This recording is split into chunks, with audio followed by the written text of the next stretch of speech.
소돔과 고모라 성이 하나님의 불심판으로 심판받게 되어집니다. 그때 롯이라고 하는 그 하나님의 사람이 구원받게 되어지잖아요. 구원받게 되어지는데 롯이 대단한 사람이기 때문에 하나님이 그를 구원하시는 게 아니고 거기에 그렇게 기록되어 있어요. 아브라함을 생각하사 롯을 구원했다 이렇게 얘기해요. 우리가 구원받는 것은 우리가 가지고 있는 재산, 우리가 가지고 있는 지적인 능력, 우리가 가지고 있는 신앙 경험이 아니고 그리스도를 생각하사 우리를 구원하시고 우리를 하나님의 백성 가운데 살게 하셨다는 사실입니다. 오늘 말씀 보시면 이제 하나님께서 때가 참에 이렇게 말씀하세요. 본문에 하나님의 약속을 이루는 때가 찼다는 거예요. 하나님의 약속을 성취할 때가 이루어졌다는 거예요. 그래서 오늘 말씀 보시면 하나님의 아들을 보내사 이렇게 얘기해요. 그러니까 하나님이 약속하셨잖아요. 그 약속이 무슨 약속이냐면 하나님의 아들을 보내시겠다는 약속이에요. 누구에게 보내냐면 심판받을 수밖에 없고 죄인 가운데 하나님 등지고 살아가는 죄인인 우리에게 보내셨다는 거예요. 그래서 우리에게는 무엇이 있냐면 소망이 있다는 거예요. 예수 그리스도가 아니면 죄인이라는 신분 가운데 살고요, 심판이 우리를 기다릴 수밖에 없는 불행한 존재로 삶을 살아가는 사람들이라는 것이죠. 거기에 누가 오셨냐면 예수 그리스도가 오셨다 하는 것입니다. 교회는 무슨 이야기로 가득 차야 될까요, 여러분? 예? 예수님 이야기로 가득 차야 돼요. 예수님이 나에게 주신 은혜를 자꾸 나누면서 예수의 향기로 가득 채워지는 교회가 하나님 보시기에 가장 아름다운 교회예요. 영광교회는 예수 그리스도의 이야기로 가득 차는 교회 되시기를 주님의 이름으로 간절히 소망합니다. 다른 이야기 말고. 그래서 이웃에 있는 분들이 영광교회 가면 주님을 만난다더라, 영광교회 가면 예수의 이야기로 가득 차다더라, 영광교회 가면 소망이 있다더라, 영광교회 가면 복음이 무엇인지를 안다더라, 영광교회 가면은 복음 때문에 기뻐한다더라, 영광교회 모든 교인들은 예수의 이야기로 항상 가득 차더라, 이러한 소문이 나는 거룩한 역사가 있기를 주님의 이름으로 간절히 소망합니다. 제가 이제 목이 이제 많이 잠겨 있었습니다. 그래서 참 마음이 어려웠어요. 내가 목이 잠기면 누구의 이야기를 못해요. 주님 이야기를 못해요. 그래서 새벽에 하나님, 나 진짜 주님 이야기를 하고 싶은데 이 목이 상해서 주님 이야기를 하지 못하면 참 가슴 아플 것 같습니다. 그러니 제가 주님 이야기 할 수 있도록 제 목을 좀 만져주세요. 내 평생 제 목을 만져주셔서 주님 이야기하면서 살아갈 수 있는 종 되게 하시옵소서, 이렇게 기도했거든요. 근데 하나님께서 목을 만져주셔서 오늘도 이 시간에 여러분들에게 예수님 이야기할 수 있어서 얼마나 감사한지 모릅니다. 여러분, 이 약속 언약에 대한 이야기를 들으시면서 어려우셨어요? 안 어려우셨어요? 말씀을 하지 못하시는 거 보니까 어렵습니다, 이러한 표정을 가지고 계시는 것 같아요. 사람들은요, 어려우면 포기합니다. 나 이제 그만 들을래. 어려우면 더 이상 안 들으려고 해요. 여러분, 하나님의 지식은 어려울까요? 안 어려울까요? 어렵습니다. 사람의 지식도 어려운데 하나님의 지식이 어렵지 않냐는 거예요. 그럼 우리는 어떠한 기도가 좀 필요하냐면, 하나님, 나 이 말씀 좀 어려운데 배울 수 있는 자세를 좀 주시옵소서. 끝까지 알 수 있도록 성령님께서 내 안에 좀 임하시옵소서. 그래서 주님이 주시는 그 복음의 능력으로 인하여서 기쁜 삶을 살게 좀 해주십시오. 그 신비한 하나님의 복음을 깨달을 수 있도록 성령을 주시옵소서. 미국 워싱턴 중앙교회에 류웅열 목사님이 담임 목사님으로 계세요. 총신대 설교학 교수였어요. 이제 그 교회 가서 목회를 하는데 불교 신자가 있었어요. 불교 신자가. 그리고 이제 교회를 나오게 됐어요. 예수님이 너무 알고 싶은 거예요. 그래서 새벽마다 제일 앞에 나와서 예수님, 나 예수님 알게 해주십시오. 나 예수님 알게 해주십시오. 2년 동안 기도했어요. 새벽마다 그 자리에 앉아서. 그런데 어떤 역사가 일어났냐면, 이제 여기 저희 교회도 십자가가 있지 않습니까? 이 십자가에서 불이 그 분의 가슴 속에 팍 차고 들어왔던 거예요. 이 불이 가슴 속에 차고 들어가니까 그 다음부터 예수님이 어떠한 분이신지 알기 시작하게 되고, 그 사랑 때문에 매일 울게 되어지고, 그 사랑이 너무 깊어서 기쁨의 삶을 살아간 이야기를 유흥열 교수가 한번 한 적이 있습니다. 사랑하는 성도 여러분, 돈 얻기 위해서 우리 끈질기게 노력하잖아요. 근데 복음을 얻기 위해서는 얼마나 노력하시냐는 거예요.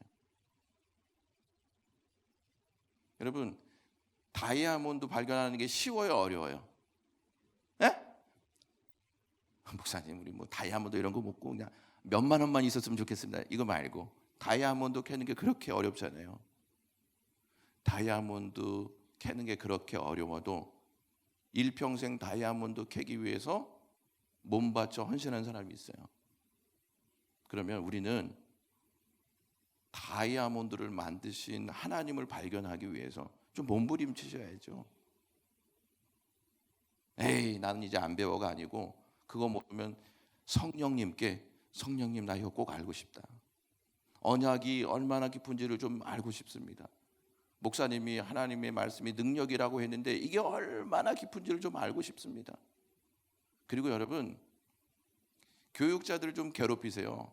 이 괴롭히라는 말은 뭐냐면, 모르시면 가지고 와서 자꾸 물어보시라는 말이에요. 다른 것으로 찾아오기보다는 이것 가지고 찾아오시면 성도님들도 수준이 올라가고 교육자들도 수준이 올라가요.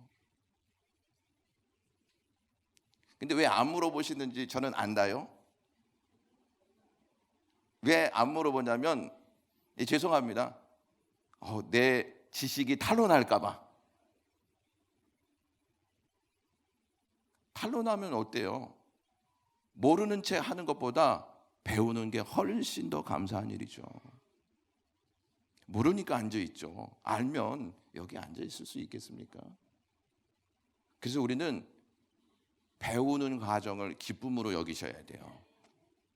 배우는 과정이 있으면 복음을 알 수 있을까요? 모를까요? 잘 몰라요. 이 복음을 잘 모른다는 이 말 안에는요, 복음의 신비가 얼마나 깊은지를 잘 모른다는 거예요. 복음은 생명이에요, 아니에요? 생명이죠. 자, 이제 제가 작년에 여러 교회를 이렇게 탐방하는 기회를 얻었잖아요. 날씨가 굽고 비가 많이 온다든지 그러면 그냥 대충 가까운 교회 가고 싶은 마음이 들 때가 있어요. 집사람도 여보 우리 가까운 교회 갑시다 이렇게 이야기할 때가 있어요. 그럼 제가 어떻게 반응할게요? 그래 가까운 교회 갑시다 이렇게 반응할게요? 아니면은 어떻게 반응할게요? 복음이 있는 교회 갑시다 이렇게 얘기했어요. 비가 와도 복음이 있는 교회로 조금 멀어도 찾아갔습니다. 왜냐하면 복음은 우리의 생명이잖아요. 날마다 생명이 있어야 살잖아요. 우리 인생도 마찬가지로 복음이 있어야 살아가는 능력이 생기는 거예요. 아이 목사님 예배 한 번 드리는 거 가지고 뭐 그 예배 한 번으로 복음의 능력이 우리의 삶 속에 찾아온다는 것입니다. 그러니까 한 번 드린다는 개념보다는 이 예배가 마지막이라는 개념을 가지고 계셔야 돼요. 그래서 자꾸 복음을 위한 모습을 가지셔야 된다는 것이죠. 여러분들이 인생을 반석 위에 세우고 싶어요? 아니면 모래 위에 세우고 싶으세요? 에? 목사님 그 두 말하면 잔소리지. 반석 위에 세운다는 지식은 갖고 있죠. 그럼 반석 위에 세운다는 개념이 뭐예요? 예수 그리스도의 신앙 그 위에 세워진다는 거예요. 예수 그리스도 없으면 다 모래 위에 세워진 거예요. 근데 우리는 재산 위에 내 인생을 세우려고 하고, 내가 가지고 있는 지식 위에 내 인생을 세우려고 하고, 내 자녀를 통해서 내 인생을 세우려고 해요. 모래와 같은 곳에 자꾸 인생을 세우려고 한다는 것이죠. 자꾸 무너지는 거예요. 주님이 이야기했잖아요. 반석 위에 집을 세워라. 그리스도 위에 집을 세우는 거예요. 약속 위에 집을 세우는 거예요. 말씀 위에 집을 세우는 거예요. 언약 위에 집을 세우는 것입니다. 그렇지 않고서는 너무 쉽게 무너져서 결국 교회를 등지고 살아가는 모습을 가질 수도 있다는 것입니다. 자, 창세기 3장 15절을 한번 띄워주시면 새 존재가 등장한다 그랬죠? 여자가 등장하고 여자의 후손이 등장하고 뱀이 등장한다고 말씀드렸어요. 자, 관계는 어떠한 관계가 되어진다 그랬어요? 에? 목사님 어저께 거는 어저께 거고 오늘 새롭게 해주십시오 이거예요? 원수 관계가 되어진다 그랬잖아요. 그래서 뱀은요 가장 싫어하는 게 약속이에요. 왜? 자기가 패망할 걸 알기 때문에. 왜냐하면 여자의 후손이 뱀의 머리를 상하게 한다고 말씀했잖아요. 자기가 죽을 걸 알아요. 그러니까 어떻게 해서든지 성도들이 이 약속을 희미하게 갖게 하기 위해서 최선의 노력을 다한다는 거예요. 약속에 대한 무지를 갖게 만든다는 것이죠. 집중하지 못하게 만든다는 것이죠. 어려우니 배워서 뭐 할까라고 하는 마음을 갖게 해주는 것이 사탄의 전략이라는 거예요.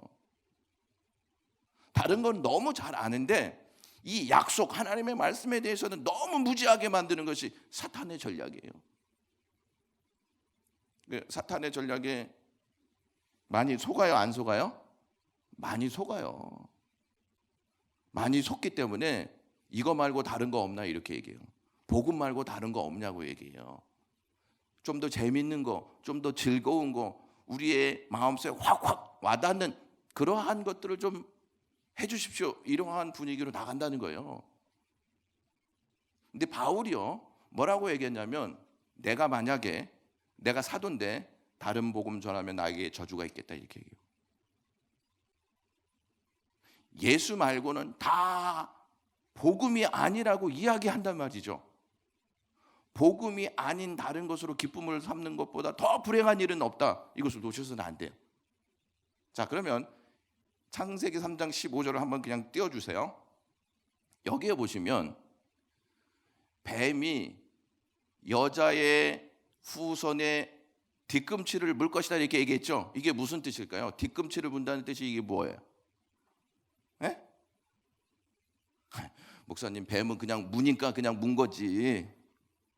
자, 마태복음에 보면은 예수님의 족보가 이렇게 쫙 나오죠. 예? 뒤꿈치는 가장 밑에 있어요, 위에 있어요, 중간에 있어요? 가장 밑에 있죠. 예수님의 족보를 딱 보면 가장 아래에 예수님이 딱 등장해요. 그리고 더 이상 예수님 밑으로 족보가 나오지 않아요. 이 사람을 물 것이다 이 말은 이 사람을 십자가에 못 박을 것이다 이러한 말이에요. 그러니까 여자의 후손은 십자가에 못 박힌다는 말이에요. 근데 예수님이 이 땅에 오셔서 이 뱀의 머리를 다 상하게 할 것이다 이렇게 이야기하시죠. 무엇이냐면 부활하셔서 사단이 죄로 말미암아 가지고 온 죽음을 깰 것이다 이라는 말씀이에요. 이해가 가세요? 아니면 옆으로 세세요? 아니면 아직까지 그냥 잘 안 되세요? 자, 뱀은 예수님을 십자가에 딱 못 박을 건데 예수님은 죽지 않고 죽음을 딱 깨고 부활할 것이다라는 이 복음이야 이게. 그래서 우리에게 뭐 주시냐? 부활의 역사를 주신다는 말이에요. 자, 이 말이 왜 너무 기쁜 말이냐면 선악과를 따먹었잖아요. 아담과 하와가, 그렇죠? 반드시 죽으리라요. 반드시 죽으리라. 그들에게 남는 건 죽음밖에 없어요. 죽음이 너무 두려운 거예요. 그래서 이 사람들은 두려워서 숨어버렸잖아요. 어떻게 할 방법을 알지 못해서 숨어버린 거예요. 숨어버린 그 인생에 찾아가셔서 야, 복음이 있다. 너희들 대신 이제 내 아들을 죽일 것이다. 그리고 이제 부활하게 만들어서 너희들에게 영원한 생명 줄 것이다. 이 소망이에요, 아니에요? 소망이에요. 그래서 아담이 이걸 딱 듣고 원래 여자인 이름을 가지고 있었던 아내를 하와라고 진 거예요. 하와의 이름의 뜻이 뭐라 그랬어요? 하와. 생명이에요. 하나님이 복음 주셔서 우리 와이프가 이제 생명을 갖고 있다 이 말이에요. 왜? 여자의 후손에서 예수님이 나오기 때문이에요. 이게 구약에 있는 내용이라고 그랬죠? 이제 보시면 마태복음 1장에 보시면 여자에 대한 이야기가 계속 나와요. 5명이 나와요. 여자에 대한 이야기가.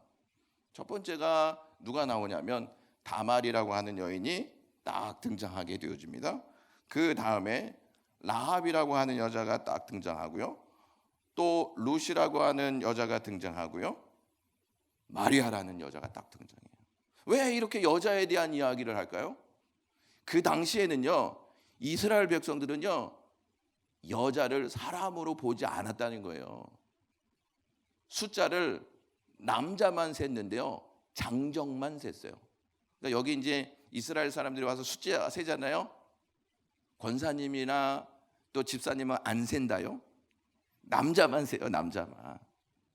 사람이 아니라는 거예요. 그래서 이스라엘 백성들은 이렇게 기도했다 그랬잖아요.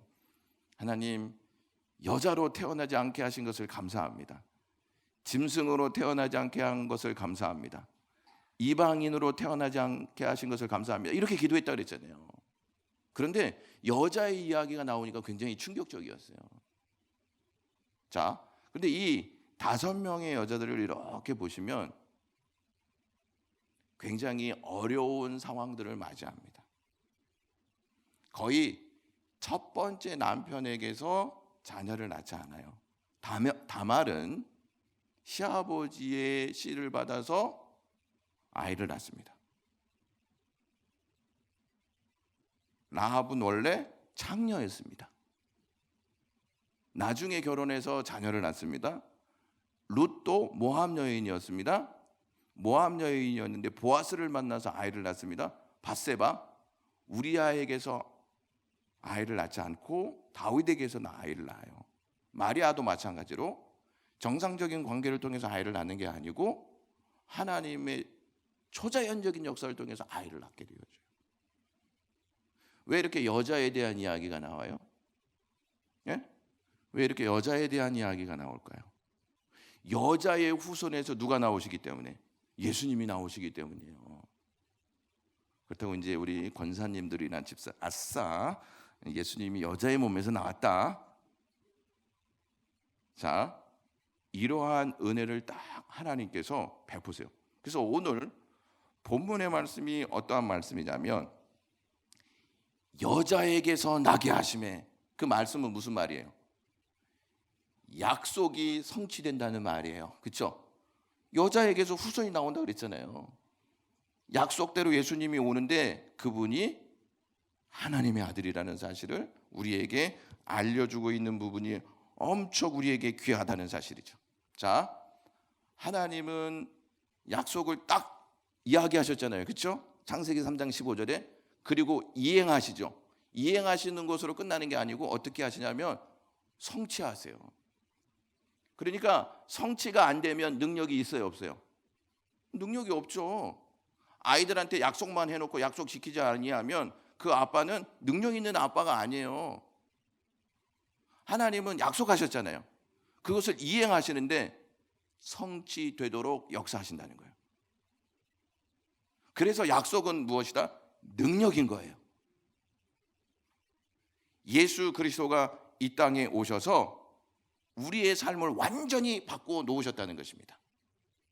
자, 어제 우리가 들었던 말씀 중에 하나님이 약속을 이행하시는데 기억하시면서 이행하시잖아요. 그 다음에 기다리면서 이행하세요. 우리가 하나님을 기다린 게 아니고 하나님이 우리를 기다린 내용을 말씀하고 있는 부분이 이사야 30장 18절에 기록되어 있습니다.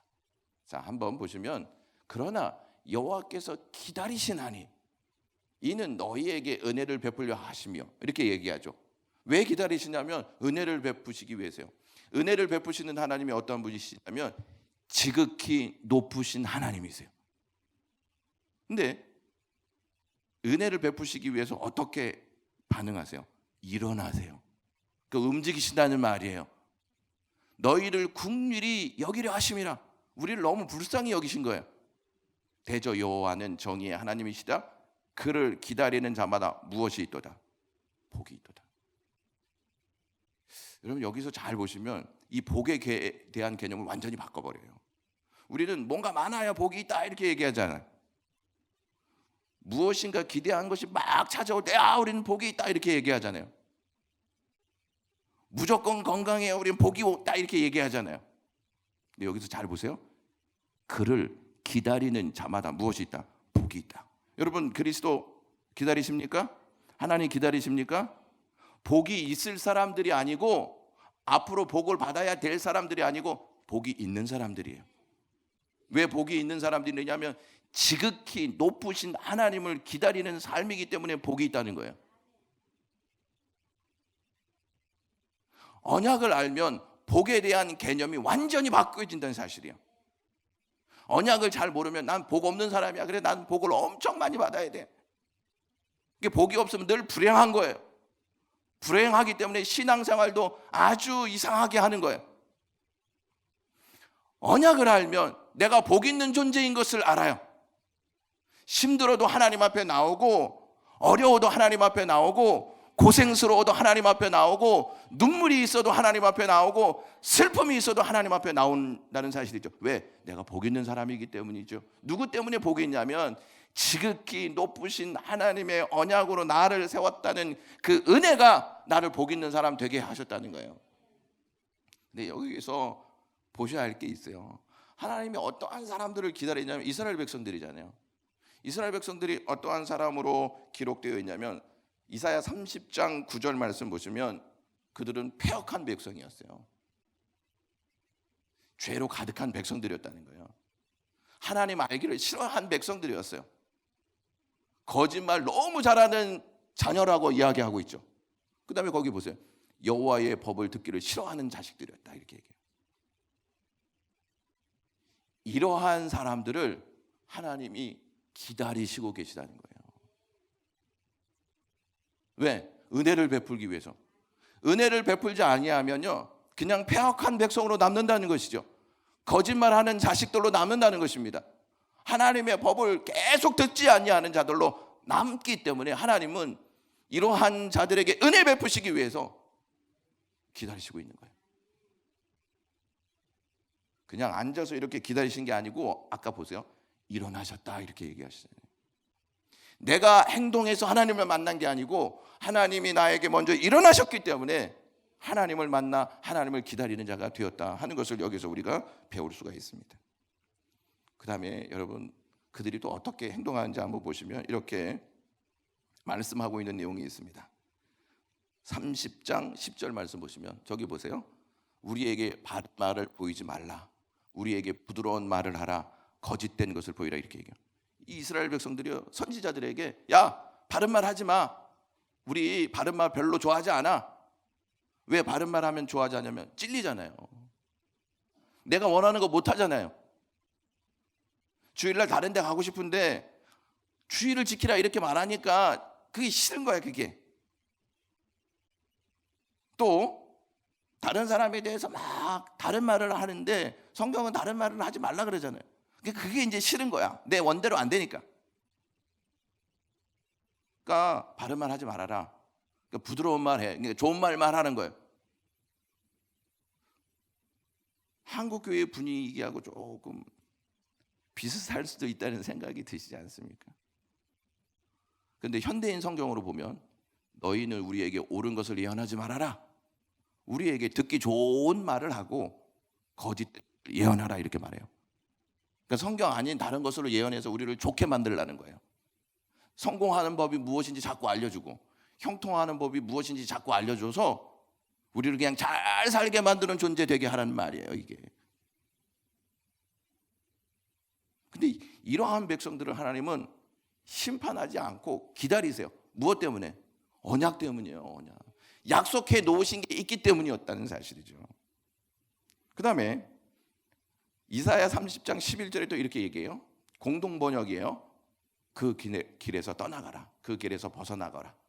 이스라엘의 거룩한 분 이야기는 우리 앞에서 제발 그쳐라 이렇게 말하는 거예요. 하나님 이야기 좀 하지 마 이제. 지겨워. 그거 얼마나 많이 들었는데. 내가 자라서부터 계속 하나님에 대한 이야기 들었는데 그거 지겨워. 이제 그만 이야기하라는 거예요. 그냥 우리 이야기하라는 거예요. 삶에 대한 이야기하라는 거예요. 어떻게 하면 잘 살 것인가, 그거에 대한 이야기하라는 거예요.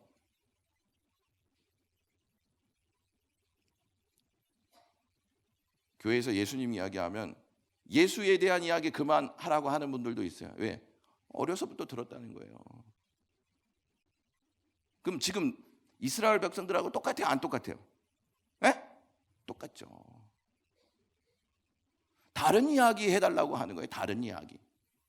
반석 이야기가 아니고 모래 이야기 해달라는 말이에요. 그게. 내가 모래 위에 집을 쌓을 거니까 그 모래 위에 대한 이야기를 해달라는 것이죠. 가슴 아픈 이야기 아니에요? 여기 앉아 있는 분들 중에, 여기 계신 우리 성도님들 중에 예전에 아주 형편없이 이스라엘 백성들과 같은 삶을 살았던 분들도 분명히 있을 것입니다. 불교에 심취했던 분들도 있을 것이고 다른 종교에 심취했던 분들도 있을 거예요. 또 세상 철학에 도취되어서 그 철학 갖고 삶을 살았던 분들도 있을 것입니다. 술에 취해서 소망 없이 살아갔던 분들도 분명히 있을 거예요. 세상 향락에 젖어가지고 이게 너무 좋다, 이것을 안고 살아갔던 분들도 있을 것입니다. 그리고 교회 다니는 분 굉장히 욕했던 분들도 있을 거예요. 이 자리에서 교회 다니면 뭐가 나오냐, 돈이 나오냐, 뭐가 나오냐. 근데 여기에 앉아 있는 게 누구 때문이에요? 네? 하나님이 기다리셨기 때문이죠. 저희 이제 아버님이 회심한 이야기를 조금 제가 말씀드릴게요. 저희 아버님은요, 교회를 다닌다고 어머니한테 거짓말을 치고 이제 결혼을 하신 거예요. 다니셨겠죠? 근데 이제 잘 안 다니신 거지. 그러다가 이제 옛날에 중동의 사우디아라비아에 파견 근무 갔던 시절이 있었잖아요. 사우디아라비아에 가서 근로자로 일했던 부분이 있었잖아요. 여기를 신청하신 거예요. 유원건설이라는 곳에 신청하셨어요. 근데 거기에 이제 신청서를 냈는데 답이 안 오는 거예요. 계속 답이 안 오는 거예요. 그러니까 이제 서서히 뭐가 올라가냐면 혈압이 올라가는 거죠. 이제 혈압이. 아니 도대체 왜 답이 안 오냐 이거죠. 하나님이 살아계시면 왜 답이 안 오냐 이거죠. 그러다가 이제 화장실에 딱 나오다가 답이 안 오니까 에이, 하나님이 어디 있어? 딱 이렇게 얘기하죠. 그 말 끝나자마자 쓰러지셨어요. 그리고 바로 병원으로 실려가셨어요. 응급차가 와가지고. 그리고 이제 얼마 있다가 눈을 뜨셨는데 울기 시작하셨어요. 하나님, 나 잘못했다고. 내가 하나님의 살아계심을 믿음으로 고백하지 않고 하나님 없다고 얘기했다고.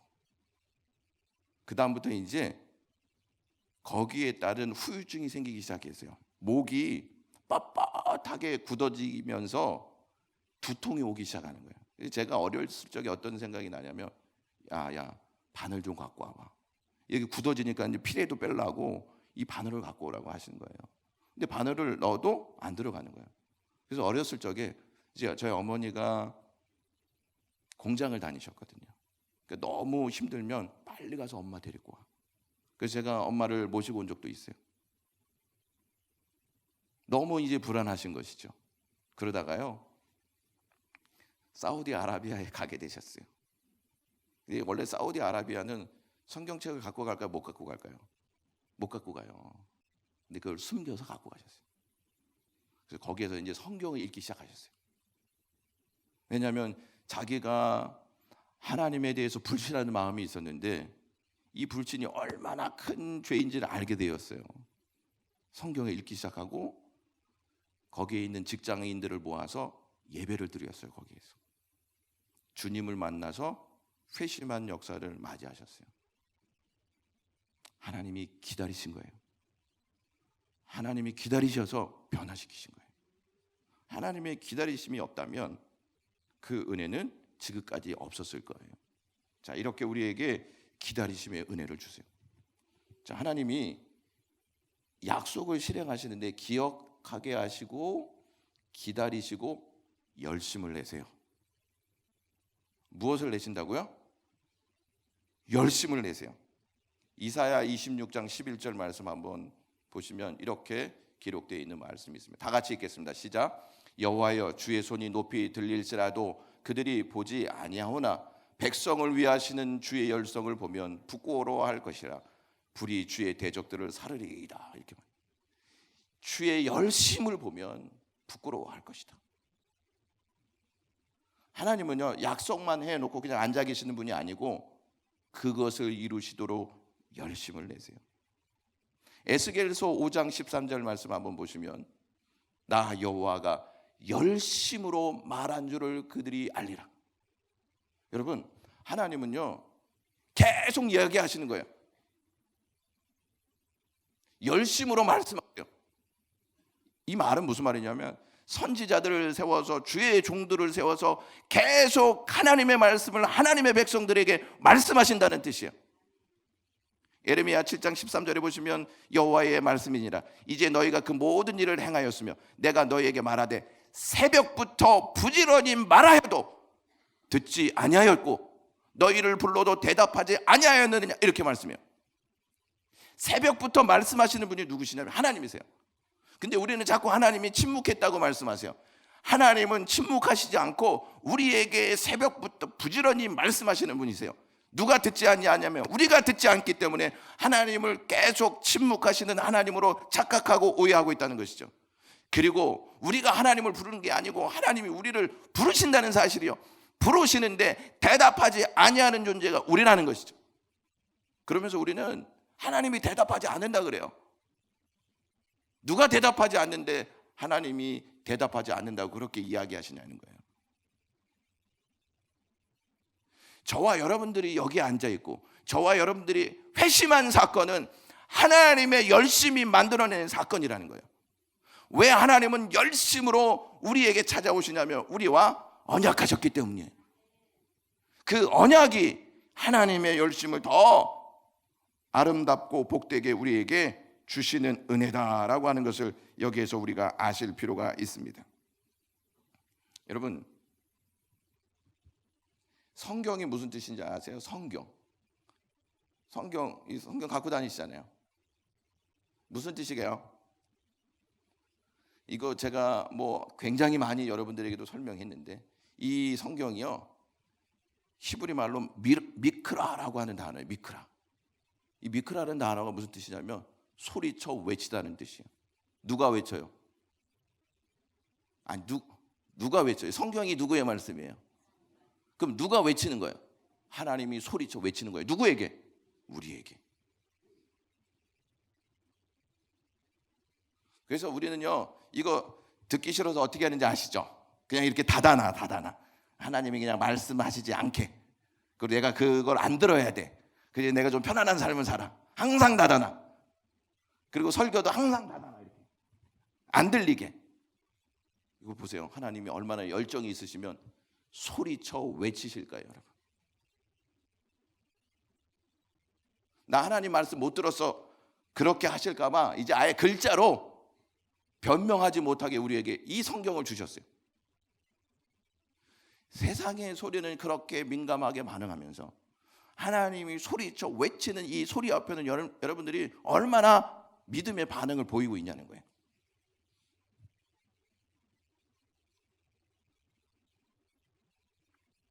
여러분, 사도 바울은 진짜 열심히 있었던 사람이었어요. 그래서 갈라디아서 1장 14절의 말씀 보시면 내가 내 동족 중 여러 영갑자보다 유대교를 지나치게 믿어 내 조상의 전통에 대하여 더욱 열심히 있었다, 이렇게 얘기해요. 그러니까 이 바울보다 열심히 있는 사람이 없었어요. 바울의 열심을 따라올 수 있는 열심을 가진 사람들이 없었다는 말이에요. 그래서 늘 자기는 대단한 존재, 의의 존재 이렇게 생각했어요. 그런데 이 바울이요, 어디에서 주님을 만나죠? 예? 어디에서 주님을 만나요? 다메섹 선사에서 주님을 딱 만나잖아요. 만난 다음에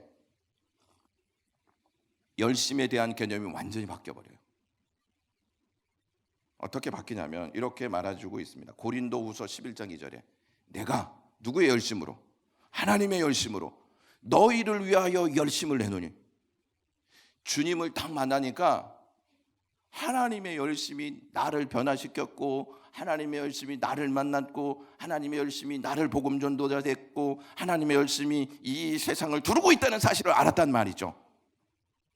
그래서 이제 내 열심이 아니고 하나님의 열심으로 내가 이 사명 감당하고 있다, 이것을 알려주고 있어요. 여러분들은 어떤 열심으로 교회 일 하고 계십니까? 무엇이 여러분들의 열심을 북돋아 놓고 있습니까? 패역한 백성이었고 하나님의 말씀을 듣지 아니하려고 했던 자식들에게 하나님께서 찾아오셔서 우리에게 기다리시고 그 은혜를 주셨다면, 그 하나님의 열심이 나를 세우셨다면, 나 이제 하나님의 열심으로 일해야죠. 찬양대도 하나님의 열심으로 하고, 식당 봉사도 하나님의 열심으로 하고, 교사들도 하나님의 열심으로 하고, 청소도 하나님의 열심으로 하는, 그래서 하나님의 영광을 드러내는 곳에 쓰임받는 자녀들이 되어야 하지 않겠냐라고 하는 것입니다. 하나님이 열심을 보이셨는데 이 말씀으로만 보이시는 게 아니었어요. 누구를 보내시냐면 예수님 보내십니다. 여러분 자녀 아프리카로 보낼 자신 있으세요? 근데 거기 가면 그냥 죽어. 보내실 수 있냐고요? 열심을 갖고 있지 않으면 절대 못 보냅니다. 근데 하나님께서 열심을 다 허락하셔서 예수님을 다 보내십니다. 여자의 몸에서 예수님을 낳게 하십니다. 여러분, 마태복음 1장에 보시면 족보가 딱 나오는데요, 거기에 따른 상황을 딱 언급하는 내용이 있어요. 어떤 말씀이냐면 바벨론으로 잡혀갈 때라고 하는 단어를 주세요. 이게 11절, 12절, 17절이에요. 이게 무슨 말이냐면 이스라엘 백성들이 바벨론 땅에 잡혀가죠. 예? 그러면 이스라엘 백성들 하나님이 우리 버리셨다 이렇게 생각하잖아요. 예? 우리 뭐 이상한 일이 있으면 하나님 우리 버리셨다 이렇게 생각하잖아요. 근데 하나님께서 사로잡혀갈 때에도 돌보셨어요. 왜? 누가 올 수 있는 길을 열어놓으신 거예요. 예수님이 예수님. 예수님이 딱 오셨는데 자기 백성을 구원할 자예요. 자기 백성을 구원할 자. 예수님의 이름의 뜻이 자기 백성을 구원할 자예요. 근데 자기 백성을 기뻐하지 아니하면 이 땅에 오셨을까요? 안 오셨을까요? 이 땅에 오시지 않았습니다. 그래서 시편 149편 4절에 이렇게 말씀하고 있어요. 여호와께서는 자기 백성을 기뻐하시며, 이렇게. 여러분, 이 자기 백성이 누굴까요? 거기 마태복음 1장에 보시면 자기 백성이 있죠. 거기 누가 있냐면 다윗이 있어요. 다윗. 음란한 사람이었어요? 아니었어요? 예? 음란한 사람이었어요. 거기에 죄인 없는 사람이 한 명도 없었단 말이죠.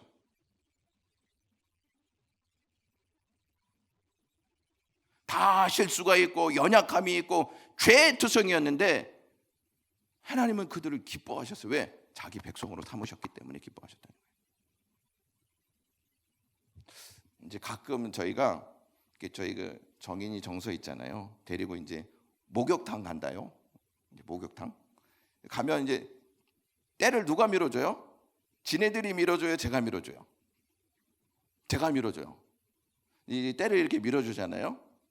그러면 저는 얘네들이 고사리 농장을 하고 있는 애들이 아닌가 그렇게 생각해요. 고사리가 등에서 막 이렇게 내려와요. 고사리가. 이해하세요?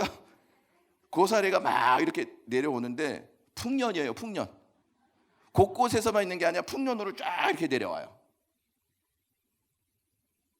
그거 다 밀어줘요. 누구니까 밀어주는 거예요? 아빠니까, 내 새끼니까 밀어주는 거예요. 그러면 다음에도 또 밀어줄까요? 안 밀어줄까요? 밀어주죠. 왜? 내 자식이기 때문에 그래요.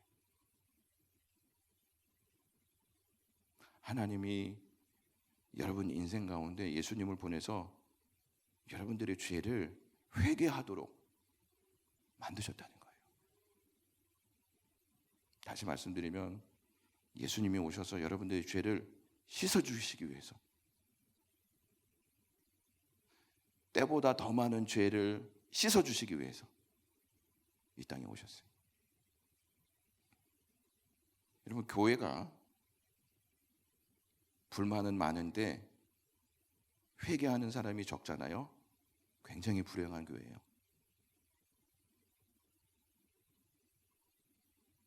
영광교회는 정말 통회하면서 하나님 앞에서 내가 이런 죄를 졌습니다, 나를 용서하시옵소서, 예수님 보냈는데 예수님 알지 못하고 이러한 죄 지면서 죄를 죄로 여기지 아니했던 삶을 용서해 주시옵소서. 영광교회가 정말 하나님 보시기에 아름다운 교회가 되려면 가슴을 치면서 회개하셔야 돼요. 여러분, 이 교회 크잖아요, 그렇죠? 예? 뭐 안 커요? 맨날 와보니까 이제 안 큰. 자, 이 교회만큼 복음에 대한 열정도 크냐는 거예요, 여러분. 여러분들의 믿음이 크냐는 거예요.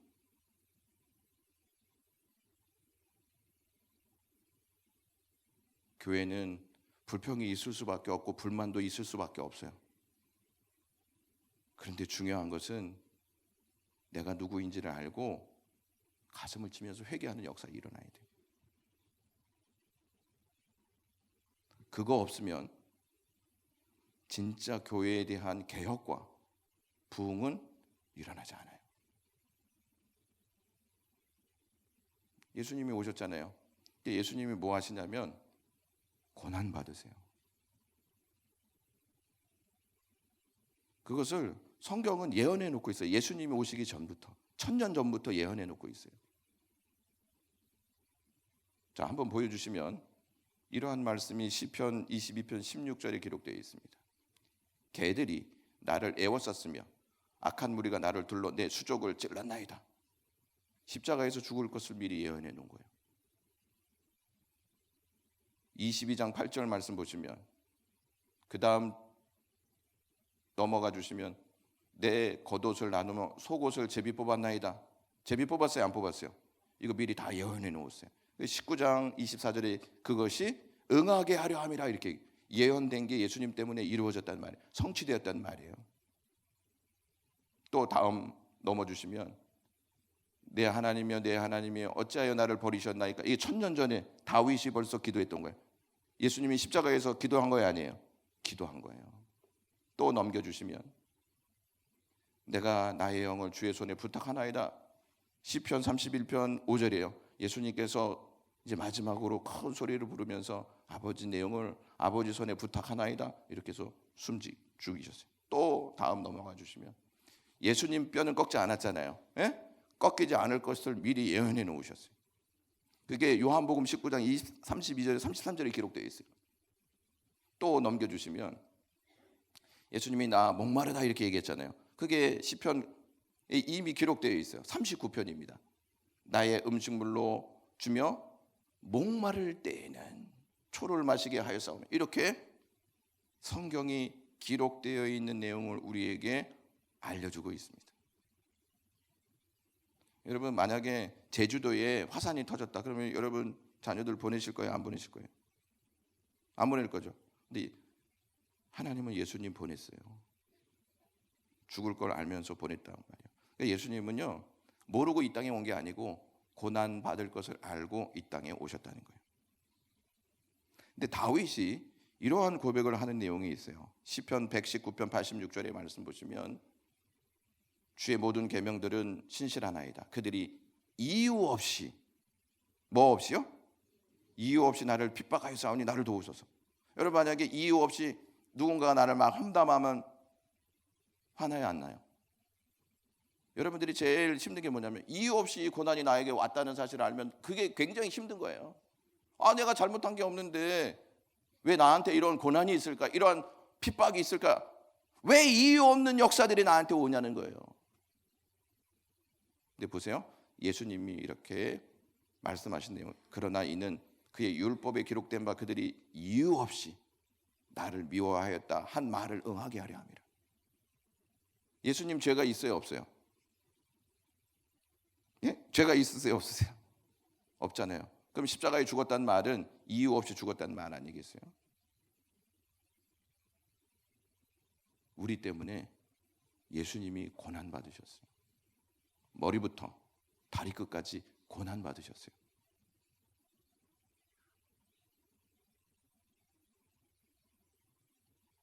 그래도 우리는 이게 별로 감동이 안 돼요. 그리고 이것이 우리에게 막 가슴을 뛰게 하는 능력이 되지 못해요.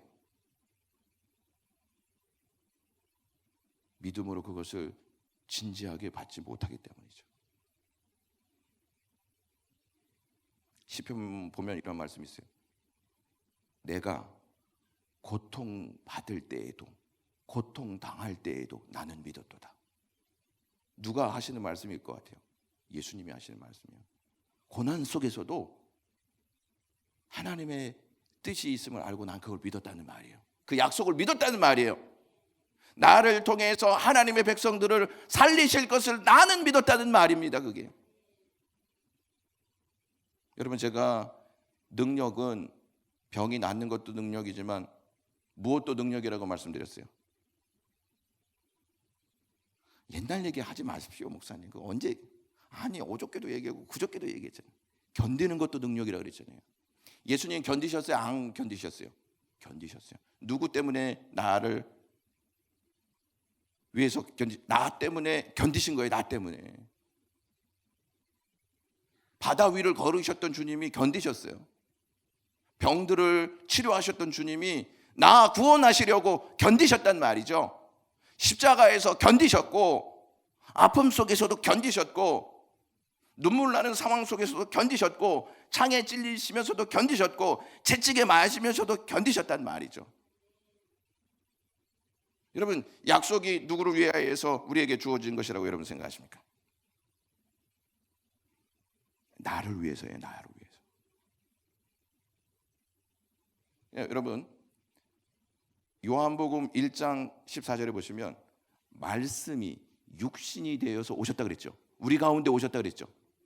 이 말이 무슨 뜻이냐면 예수님이 오실 것을 창세기 3장 15절에 하나님께서 약속하셨죠. 이 약속이 이제 성취됐단 말이에요. 이 약속대로 누가 오셨다는 거예요? 예수님이 오셨다는데 누구 가운데 오셨어요? 우리 가운데 오셨어요.